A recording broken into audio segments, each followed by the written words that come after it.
This was a pre-industrial society. So what is a pre-industrial society? Basically, there's a lot of things that characterize a pre-industrial society. One thing is the relative scarcity of capital. Now we know that Jews were entrepreneurs in Western Europe par excellence. When you don't have a lot of capital, it makes it hard to be an entrepreneur. It leaves those would-be entrepreneurs at a disadvantage. And the Jews in the Pale of Settlement lacked a great deal of capital. The second thing, what about markets? Well, there was a slow growth of an internal market. Because of a pre-industrial society, people tend to, number one, make things themselves. They grow their own food. They build their own houses. They make their own clothes. So what does that mean in terms of growing markets? There aren't a lot of growing markets, as there were, for example, during this era in Western Europe, when you had industrialization and starting of economic specialization. That was not the case in the Pale of Settlement. Let me talk a little bit about railroad construction, which I did a few minutes ago. If you go from the western side of Russia, the Black Sea, to the east coast of Russia, the Bering Sea, anybody have an idea about how many thousand miles that is from the Black Sea to the Bering Sea, across the whole of Russia? Approximately 5,100 miles across.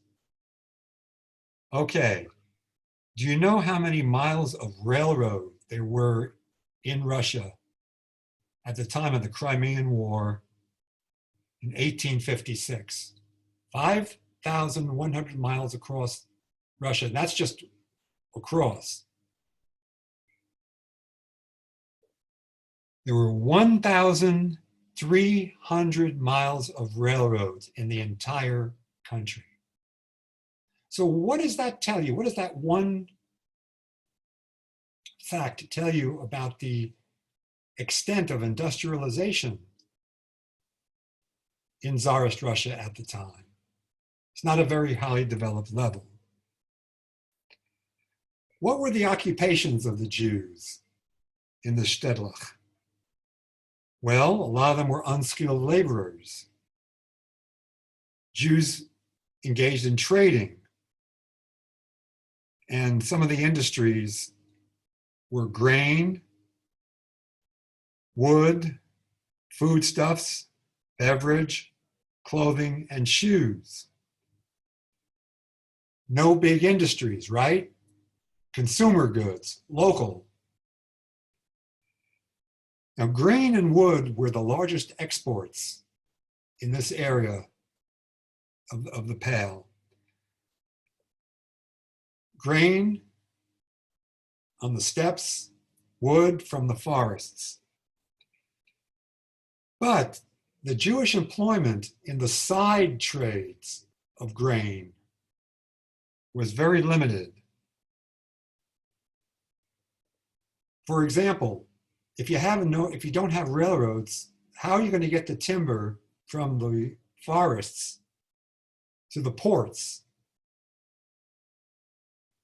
Water, okay, by boats. And the Jews did not have a big representation in the transportation of grain or the transportation of timber. Most of the Jewish employment in the grain trade was relatively small.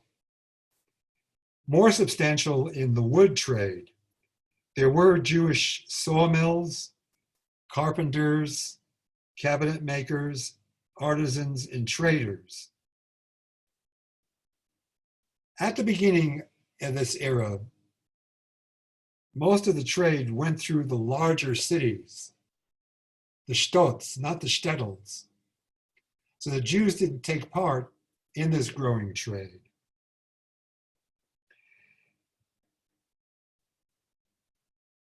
Also, as I said, Jewish entrepreneurship was at a disadvantage because of scarce capital.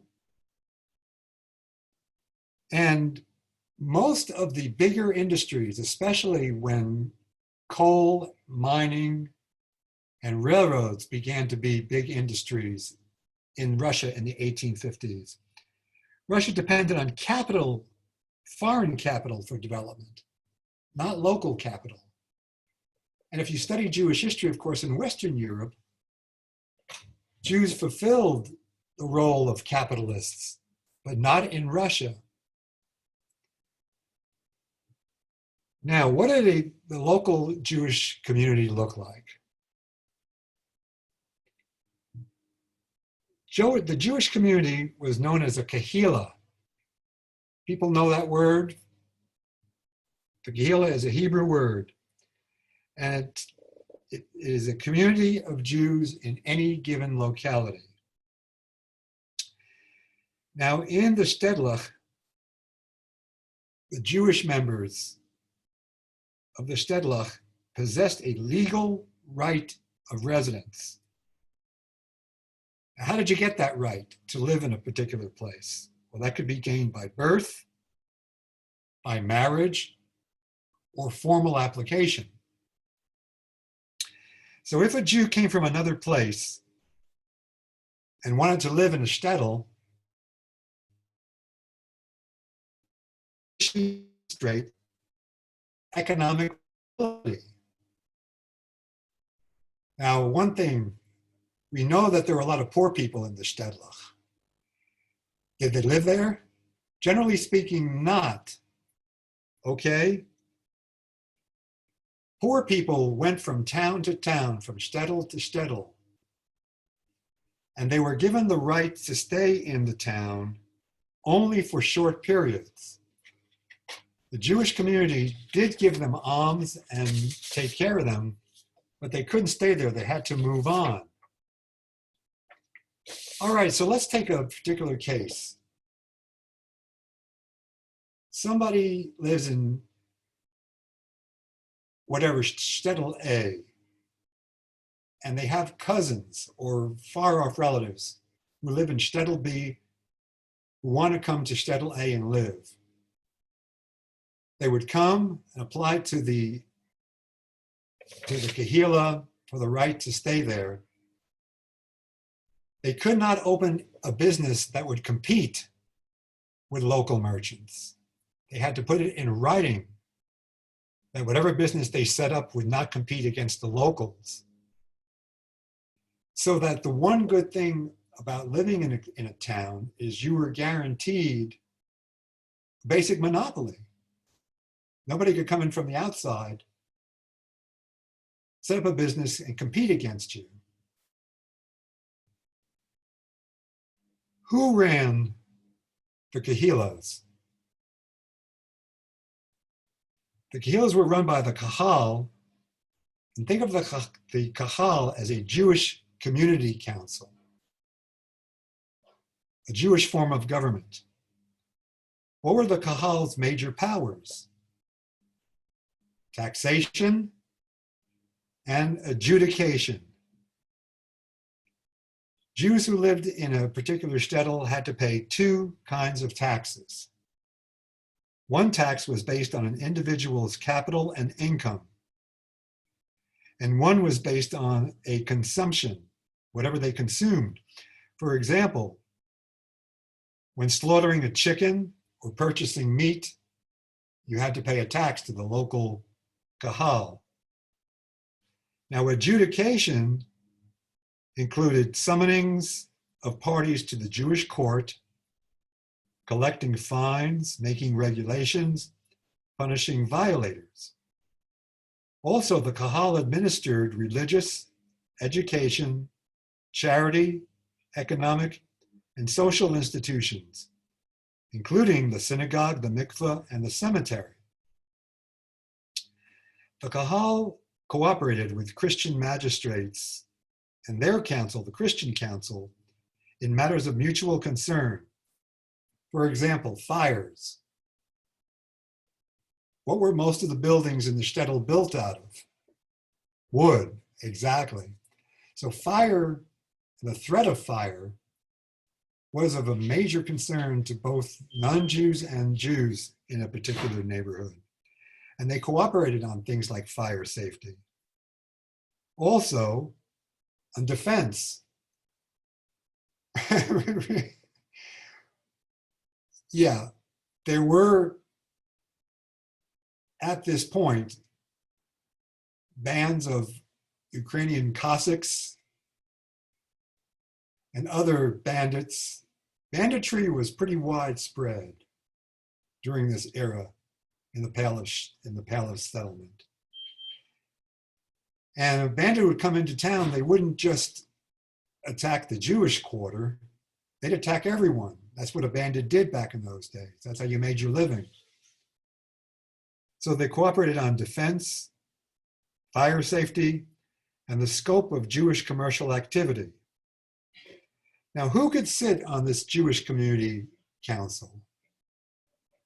Only married males, sorry ladies, only married males who pay taxes, but not just pay taxes, at some minimum level, okay? And that minimum level depended on the particular different shtetls. The process was geared to ensure leadership came from the affluent, the well-connected, and the learned members.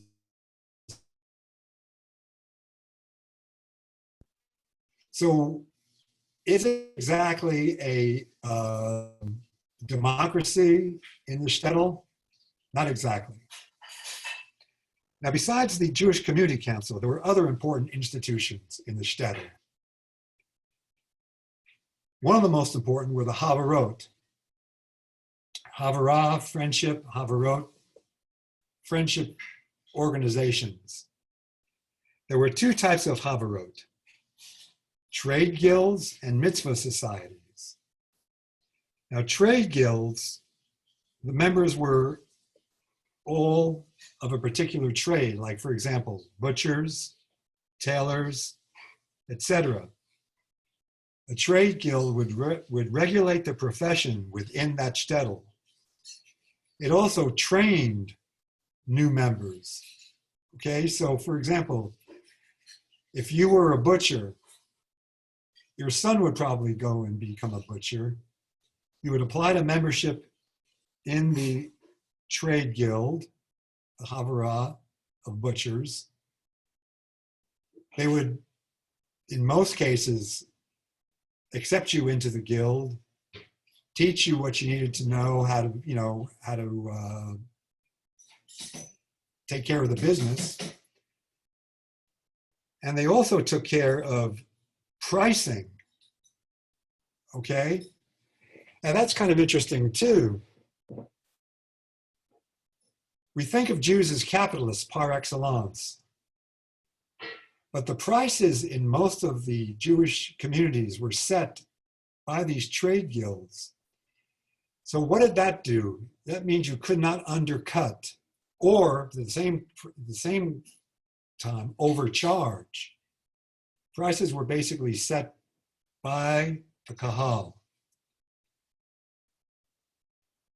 Now, another kind of society, also that they also worshiped together.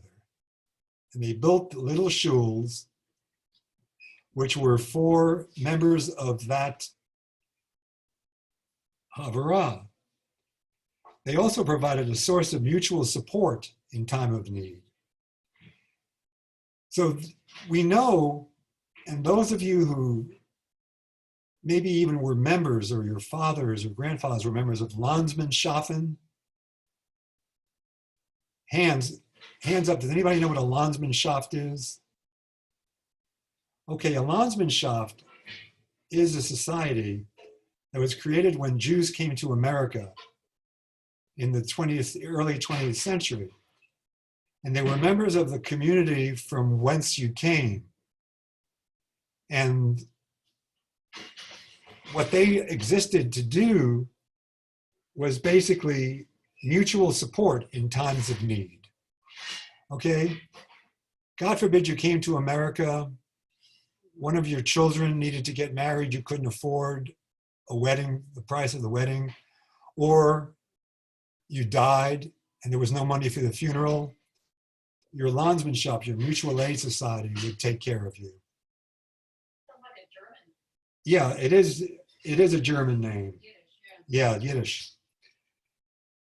But these have their basis, their root in the Shtetl's with these mitzvah societies. Now, what do you think the most powerful of these mitzvah societies were? I'm going to unmute you guys for a second.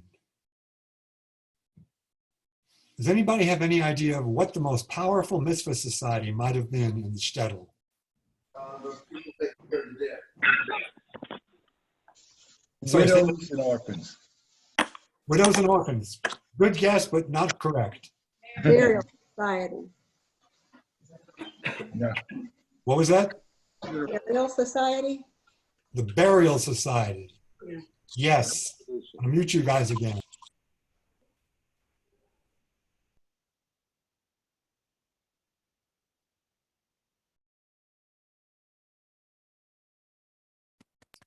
I'm unmuted. Okay, now I'm unmuted. Why the Burial Society? Well, because if a family failed to pay the dues to the Burial Society,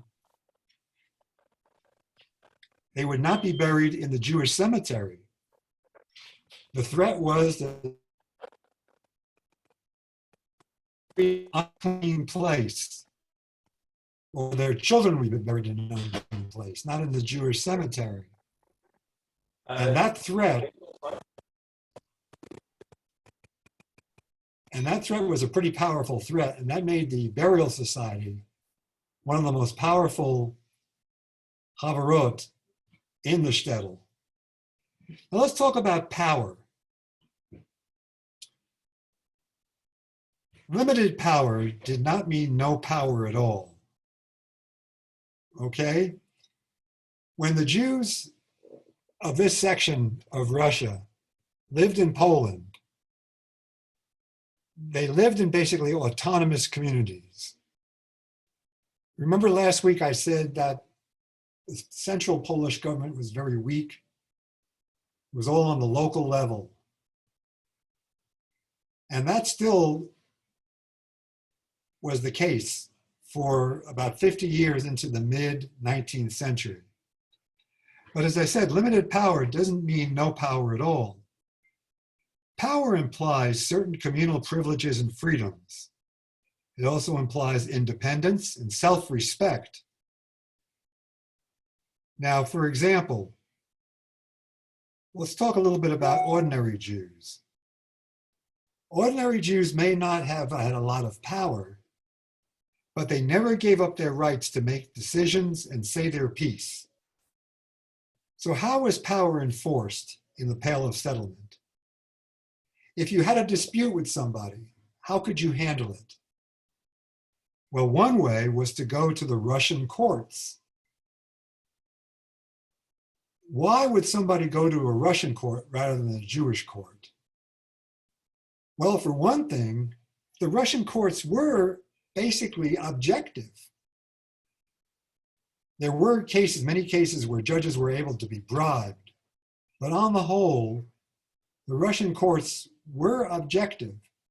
Now they were slow as molasses, so you may not get your case heard for 2 years, but there was an objective advantage to going to the Russian court.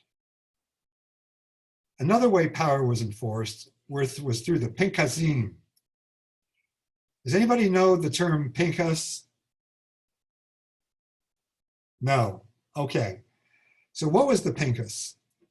It was a book of memory, a written account of the community's business and commercial transactions. Also official minutes, records, tax lists. support for Torah education, etc., etc., etc. The Pinchas was important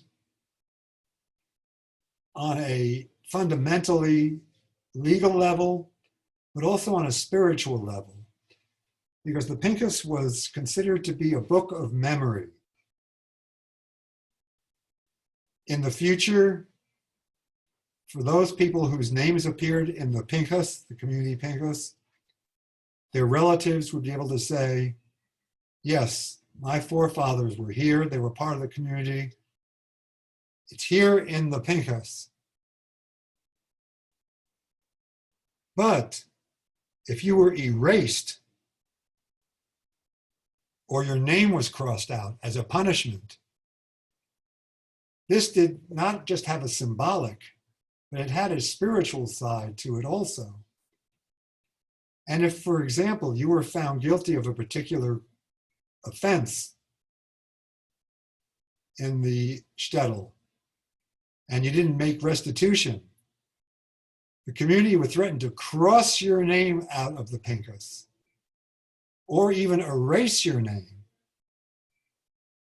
This was considered to be a pretty heavy duty. Another way power was enforced: violence. We tend to think of the Jews who lived in the Shtetls as a powerless, nonviolent group of people. That wasn't the case, at least in the first half of the 19th century.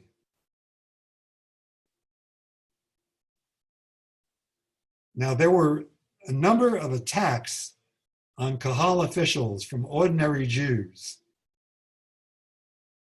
particularly after on conscription. Remember, we talked about the statute on conscription, in which Jews were forced into the Russian army. They had a I'm blanking on the word. They had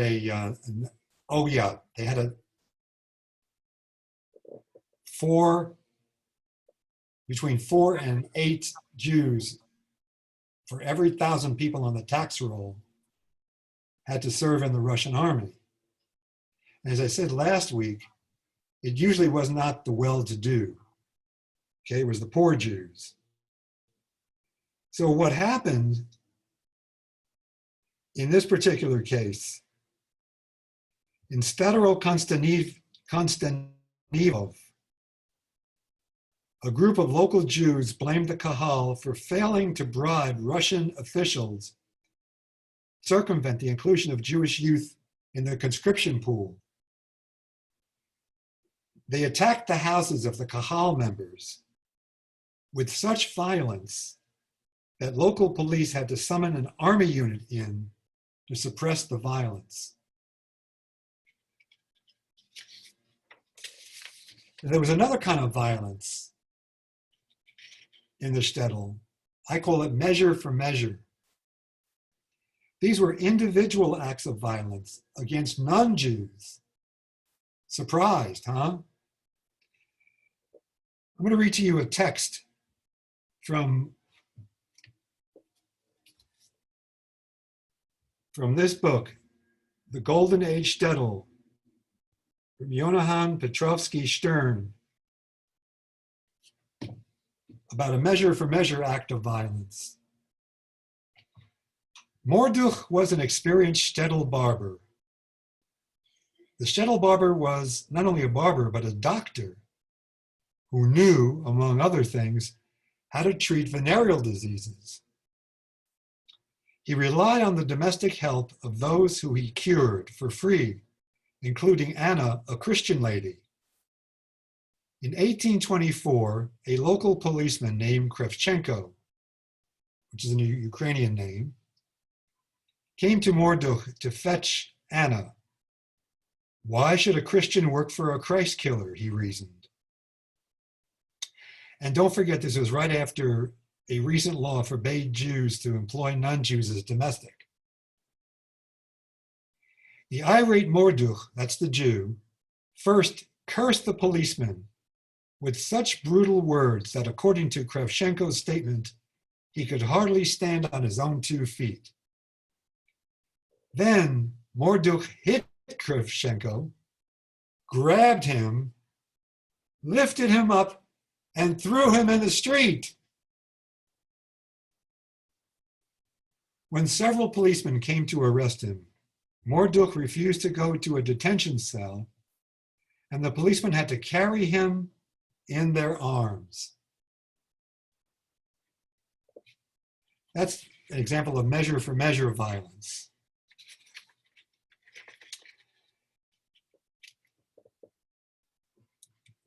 Now, what else was happening at this time? This was the time of the rise of the Hasidic groups in Russia. And there were beginning to be serious cleavages between the Hasidic groups and local Kahals. The Hasidim began to organize their own institutions at the local level. Now, once you start doing that, what happens to the typical local organizations once people started leaving them and going to their own? Well, you get a decrease in the number of people in the local synagogues, for example, in favor of the new Hasidic synagogues. That causes the community financial damage. Also, establishments of Hasidic Shtibelach place part of the community beyond the control of the Kahal. The Hasidim demand to practice their own rituals, including ritual slaughter. Now, remember I said that one of the ways that a community raises tax money is every time you slaughter a chicken or any other animal, you pay a consumption tax.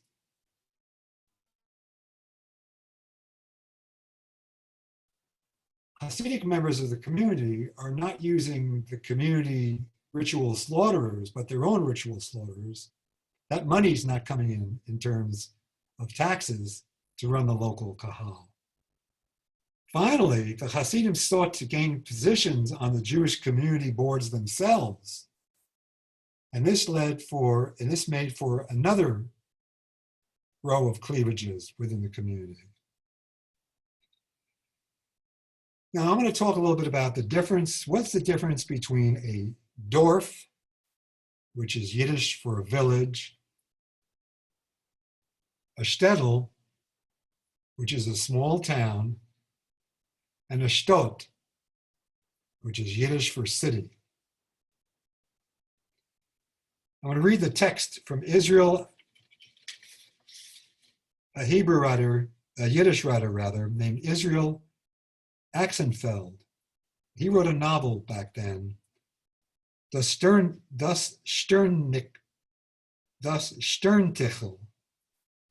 The Headband. Now, I'm not really familiar with this guy. He was not a great Yiddish writer, but he wrote a satire about what was life like in the Shtetl back then.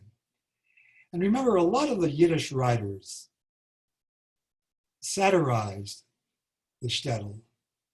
You have to take what they describe with a little bit of salt, okay? But it's very interesting.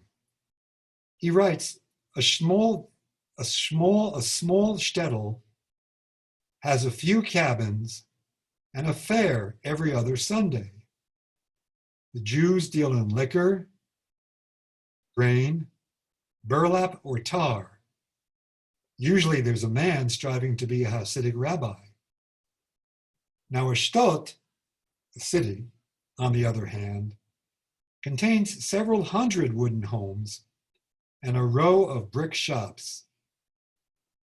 There are in a Shtot a very rich man, several well-to-do shopkeepers, a few dealers in fields, rabbit skins, wax, honey, some money lenders who use either cash belonging to the rich man, going halves on the profits, or to the tenant farmers and tenant innkeepers in the surrounding area. Such a town has a Polish landowner. We talked about that, right? Polish landowner is known as the Porets, and they live in a manor. Some prominent Jew who is held in esteem at the manor leases the entire town. Such a town also has a Jewish VIP who is a big shot with the district police chief. Such a town also has an intriguer who is always litigating with the town and with the Jewish communal administration. In such a town, the landowner, the Polish landowner, tries to get a Hasidic rabbi to take up residence. Because if Jews come to him from all over, you can sell them vodka, ale, and mead. Such a town has a wine house and a wine house keeper, a watchmaker, a doctor, a past cantor and a present cantor, a broker, a madman, and an aguna, or an aguna in Yiddish, an abandoned wife. Community Beatles, and that's not the singing group, the Beatles, but the Beatles are the ones who go around the community and call everybody to services. And a caterer. Such a town has a tailors association, a Talmudic association. We talked about that. A free loan association. Such a town has various kinds of synagogues. A shul, mainly for the Sabbath and holidays, a base midrash for everyday use, and sometimes a kloizel, a smaller house of worship, or a shtibel, a small Hasidic house of worship. God forbid that anyone should accidentally blurt out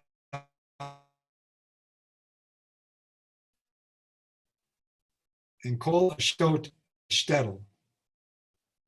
He'd instantly be branded as the local smartass or a madman. One of the things that's interesting is we see Jewish organizations that we see in our community here in Houston today. For example, there is a free loan association, correct? The answer is yes to that. We have a Hebrew Free Loan Society here in Houston. We have a burial society here in Houston. Now, we don't have we even have in the Orthodox shuls and attached to the Orthodox shuls, several base midrash here in Houston. So anyhow, these organizations have lasted in the Jewish community for a couple of hundred years and still exist in our Jewish community here in Houston. Now, I wanted to talk about a few Yiddish curses. Can I see a show of hands? How many speak a little bit of Yiddish or understand a little bit of Yiddish? Okay, good.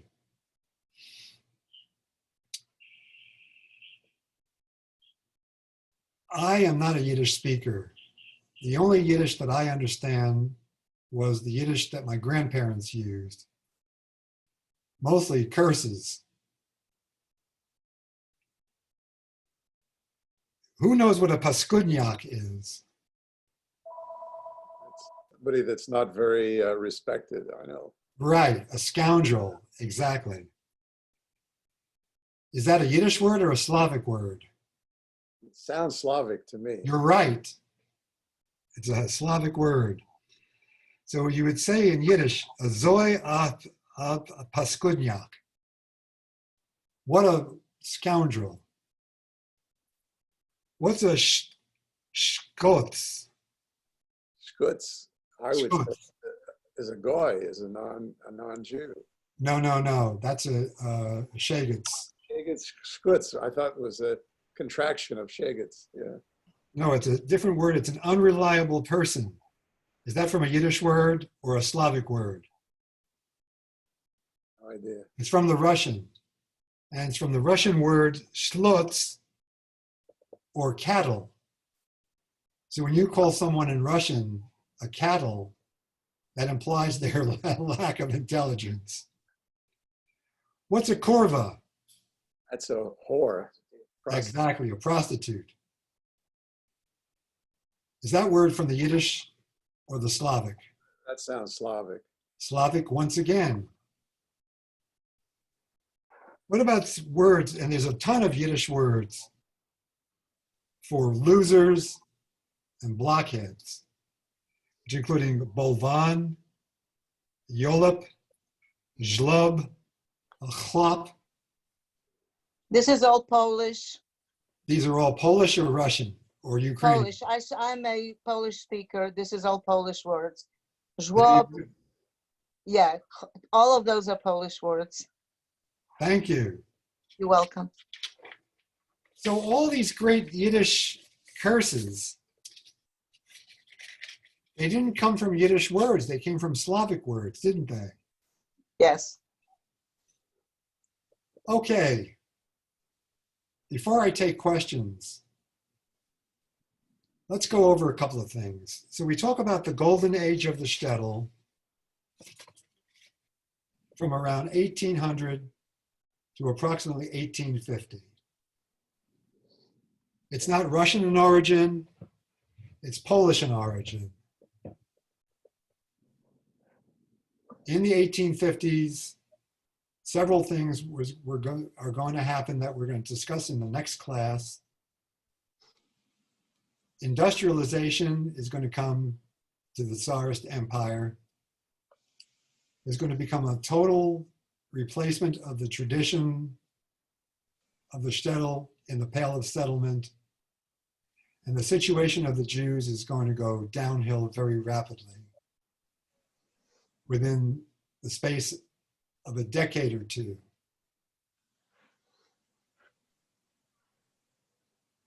Does anybody have any questions? I'm going to unmute everybody. Questions?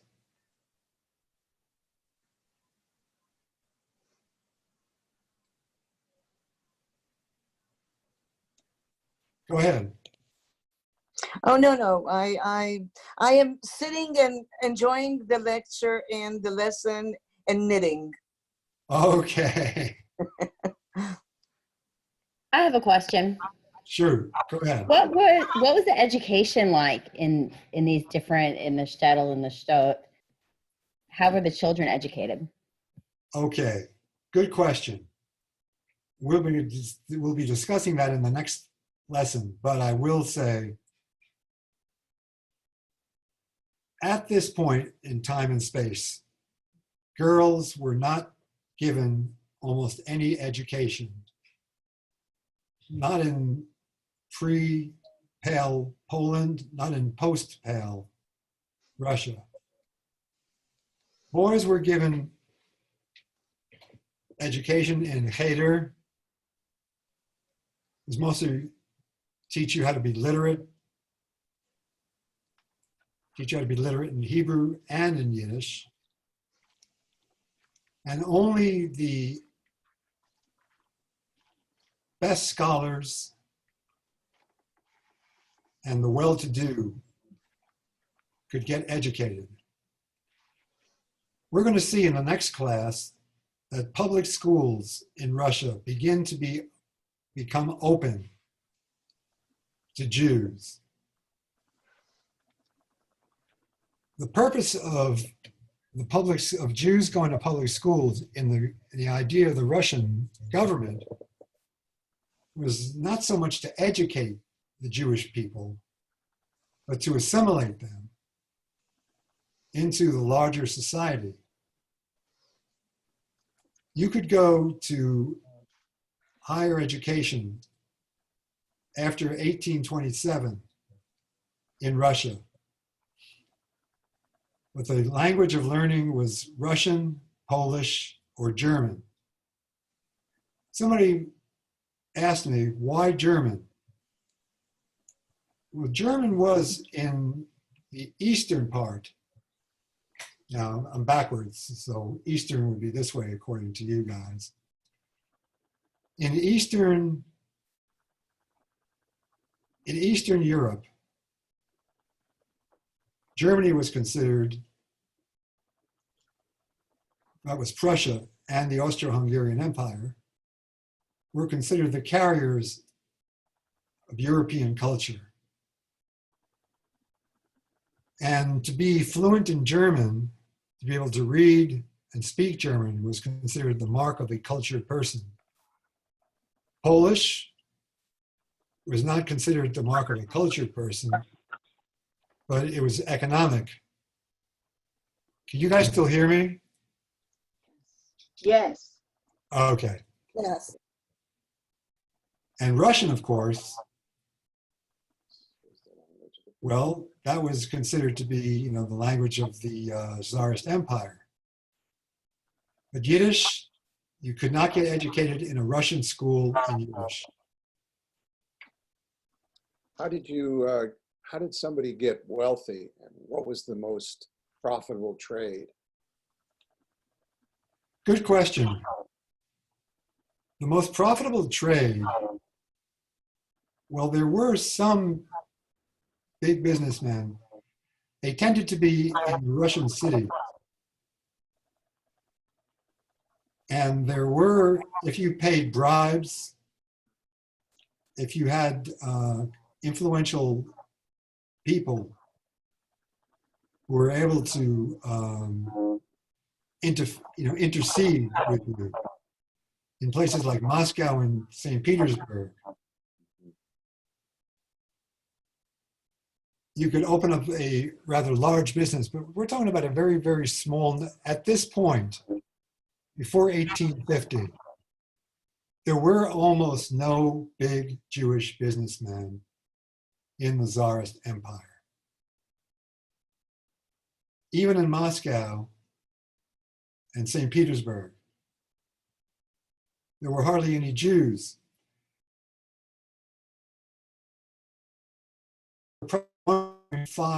1.2 million Jews in the Pale Settlement.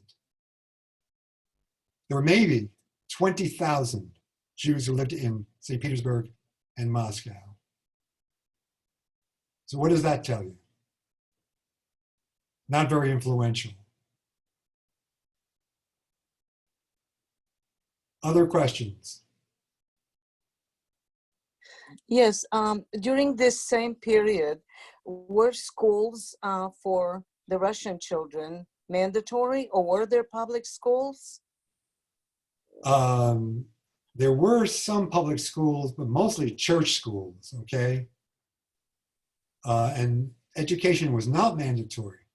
And there were a lot of reasons for that. Remember I talked about serfdom, okay? Russians and Russian schools, basically, or public schools, did not exist until the end of serfdom. The institution of serfdom depended on keeping the locals tied to the land, illiterate, unable to handle their own affairs, and under the influence of the church and the Tsar. It was a very autocratic society, deeply conservative. Education has a habit of changing things, raising people's expectations, raising their universes. And this is not exactly what the Russian government nor the church wanted to raise. Half the peasants during that period of time were serfs. Not all the peasants were serfs, but at least half. And I saw one figure that there were 40 million Russian peasants, about 20 million of them were serfs. So no, education was not something that was encouraged for Russians, for Jews, for anybody until the second half of the 19th century, when you needed at least a literate working force. Does that answer your question? Yes, Also, I was wondering, you did not mention French as being a language, and I understand that the wealthy, Yes. Yes. So who cared about French? Who spoke French? It was a very, very small number of upper class. In Russian, the upper class are called boyars. yes, Okay, so these are families with aristocratic ties. They lived in places like St. Petersburg and Moscow. All right, they spoke French and they imbibed Western ideas, Western culture. Now, who are we, how many, first of all, how many people are we talking about? Again, I wish I had the statistics in front of me, but we're talking about several hundred, not thousand. We're talking about several hundred families during this era. because when you read Tolstoy, for example, Right. you always read about these families insisting that their children learn French and speak the language almost entirely. The household was run that way. So that's why I was wondering. I didn't realize it was such a very small amount of people. Yeah, we're talking about a couple of thousand in the fair to do, several hundred in the well-to-do.